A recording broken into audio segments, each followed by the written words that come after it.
1 week of the NFL season is in the books, and it's time to look forward to week 2. Johnny Sports Network here to provide you with my week 2 NFL predictions. Last week, I went 11-5, which for week 1, I feel like that's very terrific when you consider the fact that week 1 is very difficult to predict because of the unknown. It's the first game of the season. Teams are finally playing meaningful football again. And I would argue that it takes at least 3 weeks to determine if a team is going to have a good season or a bad season, or if they're going to be somewhere in the middle. Without further ado, let's get to the Week 2 NFL predictions. As always, we begin with Thursday night football, and this week we have the Bills and Dolphins. And both teams, they started off slow in their week 1 games, but they both prevailed with a victory. And for the Dolphins, it was absolute chaos before the game even began, as Tyreek Hill was detained by the police, as well as Calais Campbell. And there were also reports that Jonnu Smith was also involved in the ordeal.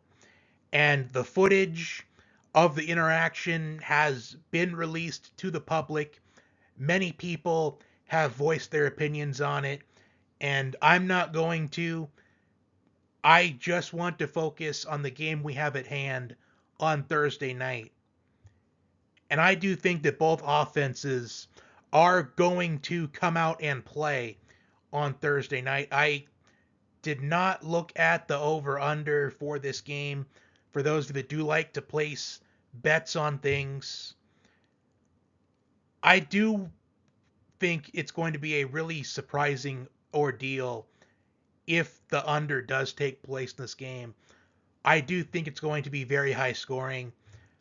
I think it's going to be in the neighborhood of 34-31, with the Bills winning at the very end of the game. It's going to be two great offenses going at it against each other, and I have the Bills winning a decisive 3-point game. Raiders and Ravens. Antonio Pierce really let me down this past Sunday. The Raiders, they were in the game until the middle of the fourth quarter. 4th and 1 from the plus side of the field. I believe it was at the plus 42-yard line. Antonio Pierce sends out his punting unit. Why are you punting on 4th and 1 from the plus side of the field? Even Brandon Staley would have gone for that. I feel like just about every other head coach in the NFL would have gone for it. I just don't understand that. The only reason why you would not go for it on 4th and 1 from the plus 42-yard line is if you were ahead really late in the game with maybe 30 to or 20 seconds left and just rely on their defense to make one final stop. But that wasn't the case. The Raiders were down by 6 with minutes to go in the game. I believe it was about 7 or 8 minutes left. And they decided to try to pin the Chargers back. But J.K. Dobbins, he just absolutely carved the Raiders' run defense. And now they face off against a Ravens team on the road who is angry from last Thursday, as they thought they had an opportunity to win that game. It looked like Isaiah Likely had a second touchdown of the game, but it was overturned. And now the Ravens have rest on their side. And you know me, I favor the teams that played their previous game on Thursday night. I think the Ravens win this game by at least 2 scores. I'll be surprised if the Raiders make this game even close. Chargers and Panthers, and I'm going to get straight to the point on this one. I can't pick the Panthers to win a game until they can prove to me otherwise that they are capable of winning a game. Their run defense was not good against the Saints last week, especially to Alvin Kamara. And now they take on a Chargers team that has shown from their matchup last week against the Raiders that they are going to be a run-heavy team. They are going to run the football, and they're going to run the football again. And I expect the Chargers running game to have their way with this Panthers defense. I think the Chargers, they do win this game convincingly. I'll be surprised if the Panthers, if they even keep it within 2 scores, just like the Raiders against a run-heavy team in the Ravens.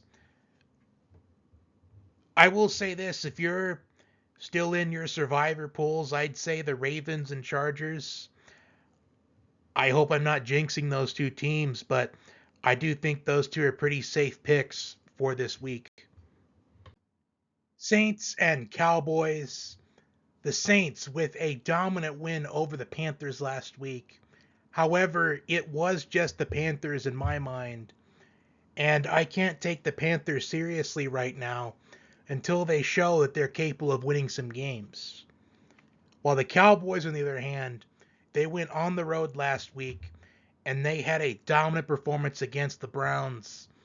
With how talented the Browns defense is, for the Cowboys to win the way that they did, that was really impressive to me. And the Cowboys, they did get a deal done for Dak Prescott, and now the Cowboys, they have all the confidence right now. The confidence for them is through the roof, and I'm going to put the Cowboys to win this game.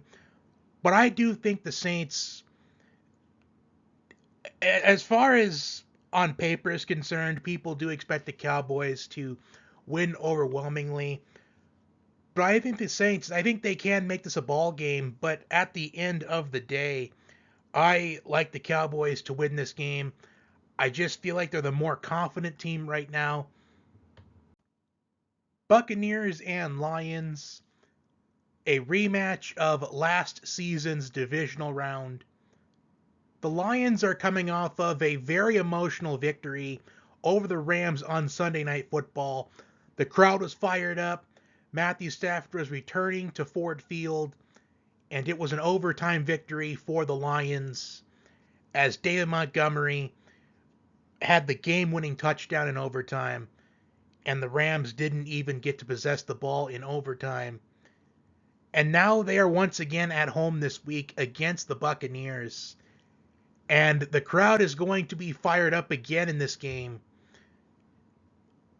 And I was curious to see if some pressure was going to be applied to the Lions, as sometimes when we see teams have a very good season, the next season it typically doesn't end well on occasion. But this Lions team, they have improved a lot on defense, and I think the Lions, they make it 2-0. As the Buccaneers, they did look great offensively against the Commanders this past week. But I just think the Lions, they've shown a lot of improvement, and they have the overtime victory as a momentum boost for this game. I'm going with Detroit. Colts and Packers. For the Packers, quarterback Jordan Love sustained an MCL sprain in Friday's game against the Eagles in Brazil. We don't know the full extent of the sprain yet, but at the minimum, he'll be out for 3 to 4 weeks is what the Packers are at least hoping for. But for now, the Packers will rely on Malik Willis as the quarterback for the Packers moving forward. Unless maybe if they feel like they're going to be out of contention this season, maybe they do shut down Jordan Love for the season. But I do think that the Packers will be heavily reliant on the running game with Josh Jacobs in particular. And the Colts, they lost to the Texans this past week. But it was a very competitive game. It was great to see Anthony Richardson back out there after an AC sprain ended his season last year. And without Jordan Love, I do think the Packers are in trouble unless they go out and trade for a serviceable quarterback right now. Andy Dalton, Jameis Winston, those are some good candidates for me.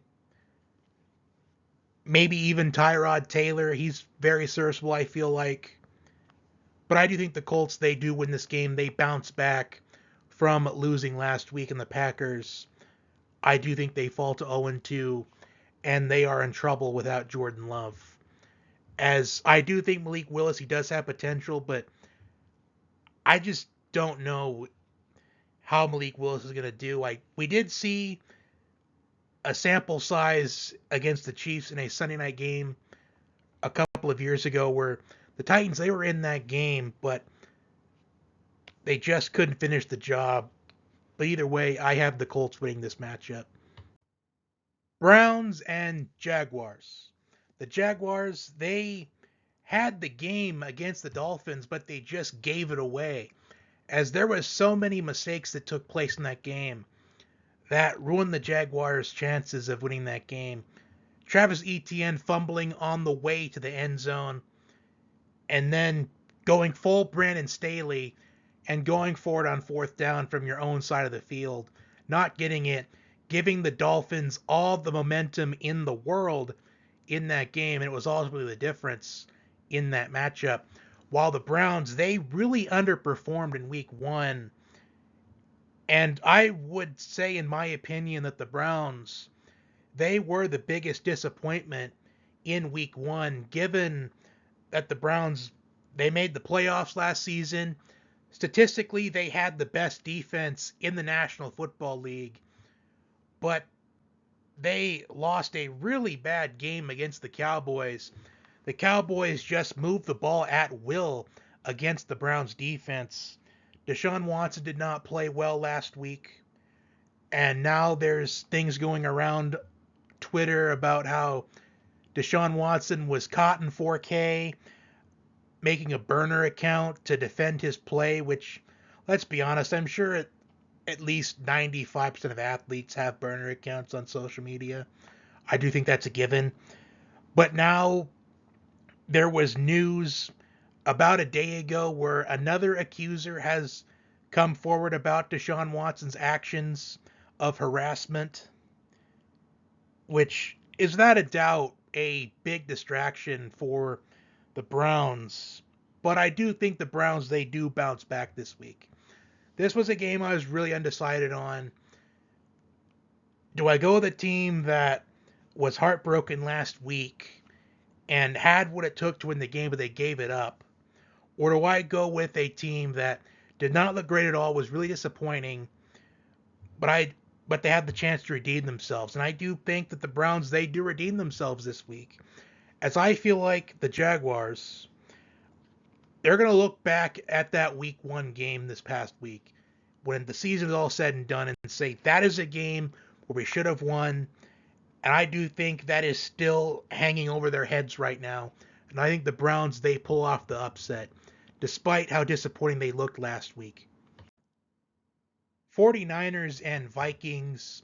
The 49ers with a dominant win over the Jets on Monday Night Football without Christian McCaffrey, which really surprised everyone that he was ruled out for that game, as I felt like there was a near 100% chance he was playing in that game, as Christian McCaffrey, he is one of those few players in the National Football League that is built different, and he'll try to tough it out. But the 49ers, they decided to make him inactive for that game. And Jordan Mason, he was phenomenal in that game. And perhaps the 49ers were caught in 4K, as in an interview, Jordan Mason said that he was aware Friday night that he would be the starter for this game from Monday night, and which caused outrage on social media, particularly with the fantasy football community, as Christian McCaffrey was a near consensus pick to be the first pick in fantasy drafts. But not by me, for the record, I should just say. I didn't have McCaffrey as my 101. But will Christian McCaffrey play in this game against the Vikings? I do feel like if the 49ers set out McCaffrey again, I wouldn't be surprised by that, as we don't really know the full severity of his calf injury. I think there's a 95% chance he does play in this game. And the Vikings, they did win against the Giants, but it was just the Giants. As the Vikings and Giants were two teams that going into the season didn't have many expectations. For the Vikings, with everything that can go wrong in an offseason, has gone wrong for them. I really do think the Vikings, they have the ability to keep this game close. If Sam Darnold, if he can play clean football and not turn the ball over at all, I do think they have a chance to win. But at the end of the day, I just feel like this is a 49ers team that will be playing with a chip on their shoulder all season. I'm probably going to relay that message just about every single week. And we saw the 49ers win very convincingly without Christian McCaffrey. And I do think that even if McCaffrey isn't playing this game, I do think the 49ers, they win. Seahawks and Patriots. The Patriots with the upset of the week last week, upsetting the Bengals 16-10. And the Seahawks, they got a decisive 26-20 win against the Broncos last week. They got a couple of interceptions off of Bo Nix. The defense, they allowed 231 yards in that game last week. They got a couple sacks on Bo Nix, and they did recover a fumble. And the Seahawks, they are one of those defenses in the league. The Seahawks and Steelers defenses in particular, where you just don't know which defense is going to show up. Will it be a defense that looks like a top 5 defense in the league, or a bottom tier defense in the entire league? Which I will reference the same thing when I do Steelers and Broncos here in a little bit. But for the Patriots to win this game, their defense needs to once again carry the Patriots in this game. The defense needs to keep the Patriots in the game from start to finish. But can they do that 2 weeks in a row? I don't think so. I think they might be able to. But if it's a low-scoring game, then I do think it would favor the Patriots. But I think the Seahawks, I think they do take care of business in this game, even though it is a road game for the Seahawks. And the Patriots defense, they are capable of keeping the Patriots in it from start to finish. I just can't see that 2 weeks in a row, considering they are coming off the emotional upset victory. I'm going with Seattle. Up next, we have the Jets and Titans. The Jets with an abysmal performance on Monday Night Football, but I don't necessarily want to count out the Jets quite yet. But I do think if they do lose this game, I do think that there are going to be some conversations started about Robert Saleh. As I did say last week, I feel like if the Jets don't make the playoffs this season, I do think Robert Saleh is on his way out. And it is a short week for the Jets. Once again, they go on the road, and they take on a Titans team that I felt like they should have won that game. When you look at the stat line for Caleb Williams and that Bears offense, you would think, okay, the Titans, they probably won that game probably by at least 2 touchdowns. They were up 17-0 in that game. And then everything just went wrong. The Bears defense is what won the game. The Titans, yes, they did lose the game offensively, but Tony Pollard, he still played well, and the Jets defense, they allowed a ton of rushing yards to Jordan Mason last week. I believe it was over 150, if I remember correctly. But I do think the Titans, I do think they redeem themselves. I think they pull out this upset, and just like Jacksonville against the Dolphins last week, they're going to look back at the end of the season and say, that is a game where we should have won. I do think the Titans, they do bounce back. I'm going back to the well in the Titans. But if the Titans, if they lose this game in a very bad fashion, like they lose by at least 2 or 3 touchdowns, I'm going to stay out of the Titans well for at least a few more weeks. I'm going with the Titans to pull out this upset. I just think with this being a short week for the Jets, with how they performed on Monday night, I don't want to count them out yet, but if they lose this game, I do think the conversations are going to start to ramp up about Robert Saleh. Giants and Commanders. I was really impressed with Jaden Daniels in his NFL debut last week. Even though the Commanders lost, I was really impressed with him, and I think he has a bright future in the league. The Giants, on the other hand, just like the Panthers, I can't pick them to win a game until they can prove to me that they can win a game. I thought last week was going to be one of their rare opportunities this season to win a game, and they completely let me down.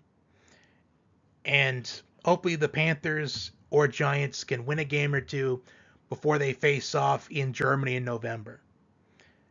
Even though Daniel Jones has a positive history against the Commanders, and that is the career storyline for Daniel Jones, as his best games in his career are against the Commanders. I just can't do it. I was impressed with the Commanders last week, even though they did lose. The Giants were just a complete letdown last week, and I am going to go with the Commanders. However, if the Giants actually won this game, I would not be surprised at all, considering Daniel Jones, for some reason, does really well against the Commanders. Rams and Cardinals. The Rams are coming off of the heartbreaking loss in overtime to the Lions. And now they go on the road, and things are getting worse for the Rams, as Puka Nacua was placed on the IR, so he will miss at least the next 4 games. They also have injuries on the offensive line, which I do think is going to be a huge detriment for the Rams moving forward.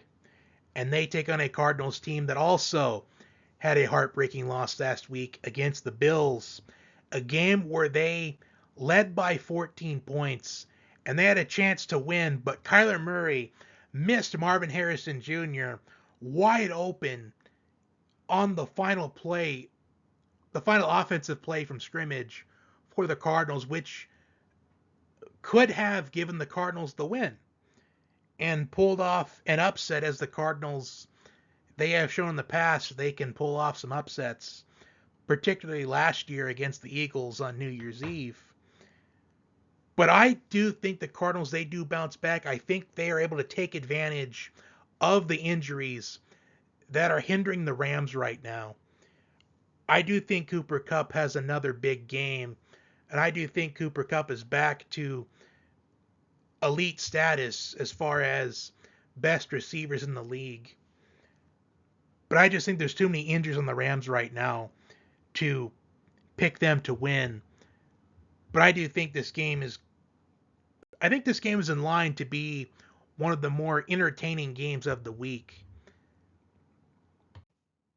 Steelers and Broncos.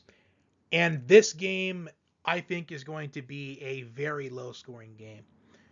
Is Russell Wilson going to start at quarterback for the Steelers, or will it be Justin Fields? I think either way, this game is going to be very low-scoring. I do think this will be a game where both defenses are going to rise to the occasion, as both of these teams, they are nearly the same to me as teams that have either a very good defense, where they look like they're a top 5 defense in the league, or they're a bottom tier defense. Which defense is going to make more stops? Which defense is going to give their offense the shorter fields? I was impressed with Bo Nix last week, even though Bo Nix, he did make some mistakes in that game. I think with more improvement and more time to work, I think Bo Nix can be a really good quarterback in the NFL. And I'm going to go with the upset here. I think this is going to be a very low-scoring game. I think this is going to be your 17-13 game of the week. I do think both defenses rise to the occasion. But at the end of the day, I am going with the Broncos. And I'll be surprised if this game is high scoring at all, as this game should be low scoring. Up next, we have the Bengals and the Chiefs. Joe Burrow and Patrick Mahomes going against each other. And every time these two face off against each other, it is absolute cinema. And I'll be honest, I am very surprised that they have the Chiefs as a 6-point favorite right now. Because every time we've seen Joe Burrow and Patrick Mahomes face off against each other, it has been a 3-point game every single time. I get that the Bengals, they lost Joe Mixon in the offseason. I get that Jamar Chase is playing without a contract right now. I get that T. Higgins, his status is unknown for this game. I get that they lost last week to the Patriots, which shocked a lot of people, even myself. I get that they start the season off slow, but then they get better as the weeks go along. I get that the Chiefs, they played on Thursday nights. They have the rest factor to their advantage. And you know me, I like to favor the teams that played on Thursday night in the previous week because they have those extra days of rest. It's an advantage. But I do think that the Chiefs don't cover this game. I think once again, we're going to see a 3-point victory by the Chiefs in this game, as that's been the case each time that these quarterbacks of Joe Burrow and Patrick Mahomes have faced off against each other. I think Mahomes gets this one by 3 points. I think that the Bengals, they do cover in this game, but the Chiefs, they get the win. Bears and Texans, Sunday Night Football. Caleb Williams making his second start in the NFL. Last week in his debut, the Bears did get the win over the Titans, but Caleb Williams only had 93 passing yards in the game. I get it's his first game. I do think that Caleb Williams has the potential to do great things in the league. I just don't think he is quite there yet. He's going up against C.J. Stroud and the Texans. And the Texans, they made acquisitions in the offseason to go all in. Joe Mixon and Stephon Diggs. The Bears' defense is what won the Bears the game last week. And I just feel like that the Bears' defense, I just feel like this Texans offense is going to be too much for this Bears defense. I had the Texans to win this game. I think the Texans, they do win this by at least 2 touchdowns. I don't think the Bears defense can keep the Bears in the game like they're able to last week against the Titans. Falcons and Eagles on Monday Night Football to conclude week 2 of the NFL season. The Eagles are coming off of a win against the Packers on Friday night in Brazil, while the Falcons, an 18-10 loss against the Steelers. The defense did everything they could in that game, but the offense just didn't step up in that game. Kirk Cousins had a couple turnovers in that game, but Kyle Pitts did score a touchdown, which was the one bright side to the Falcons offense this past Sunday. The only points the Steelers scored were off field goals. That just shows how bad the Falcons offense was on Sunday. We'll see if they bounce back on Monday night.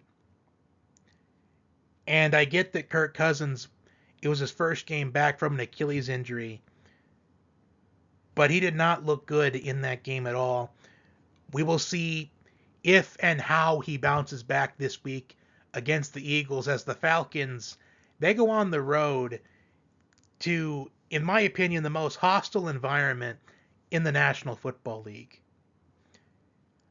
I really do think is a possibility that this game is going to look a lot like the Vikings and Eagles game from Thursday Night Football last season, where the Eagles, they got off to a very strong start, And then the Vikings, they just started to crawl their way back into the game, and they had a chance to steal the win at the very end, but they fell just short of the victory. And I'm still waiting to see some improvements on the Eagles' defense. Saquon Barkley, he had a phenomenal game in Brazil, 3 touchdowns. And I do think it's a possibility the Falcons, they do keep this game close. But the question is, will they? Either way, though, I am going to pick the Eagles to win this game. I just can't trust the Falcons at this point with how bad the offense was last week. The defense just, I feel like the defense can't carry them in this game. I feel like the offense just has to rise to the occasion. I think this is going to take at least 31 points to win this game, maybe even more than that. But I am going to pick the Eagles to win, and that concludes my Week 2 NFL predictions. Comment your predictions down below. Like, share, comment, and subscribe. And also, I'm going to be commenting things in the comment section throughout the week that I feel like are going to stick out to me, whether it be touchdown scores or even maybe point spreads for those of you that are interested in that. Maybe fantasy football advice, maybe who I like in fantasy this week, or maybe helping with parlays or something like that for those that do like to bet. But please take everything that I do give out with a grain of salt. There is a reason why I don't charge for my picks. The only thing I do charge is time, and I do that for a reason, because not every single prediction is going to be perfect, as much as I would want it to be, and how much a lot of people would want to be correct every single time. It just isn't realistic. But until next time, have a great one. Enjoy the games this week, and I hope to see you back here next week. And I may do some YouTube shorts throughout the week, so stay tuned for those potential YouTube shorts. Until next time.